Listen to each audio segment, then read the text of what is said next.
Alright, now that we've completed all our practice problems, it's time to go back over the objectives and see what we've learned. So, firstly, are you able to recreate the unit circle? Based on this measurement and based on this sheet, you should be able to look at these triangles in the back and be able to say, oh yeah, the unit circle's got all these triangles, and the measurements all end up being this. Remember, one radii segment, is 15 degrees, which is also pi over 12. 30 degrees is 2 pi over 12, which simplifies to 1/6, and thus as it progresses around the unit circle. Also, remember your signs on your terminal points. Up here in the first quadrant are both going to be positive, x and y. In your second coordinate, x is going to be negative, y is going to be positive, negative, negative, negative, positive. So, just make sure you're aware of what's going on. Positive, negative.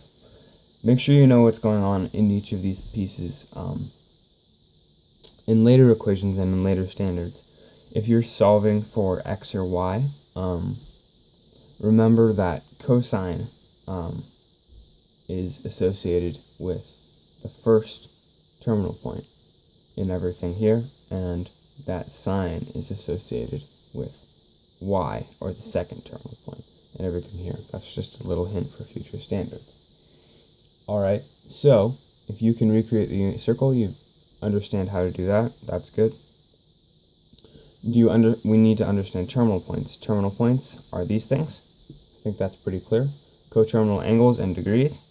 So, coterminal angles, you just add 360, and usually coterminal angles need to be within 0 and 360, or 0 and 2 pi, and be able to convert between radians between both of them.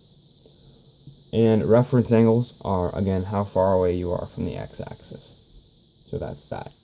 Unit circle exists because you're trying to find put all these triangles in context, and appropriate correct numbers for them. And converting between radians and degrees is as simple as having pi over 12 equaling 15 degrees. And that's that. Now we know the understand things are completed. We're able to solve 4 different problems. I'll be solving the 5th one shortly. And you need to be able to draw your own unit circle. All you've got to do is do this. This is essentially copying that. And converting between radians and degrees. Again, 15 degrees is equal to pi over 12. And that is what you end up with in radians and degrees. Alright, and now I'm going to solve the additional problem.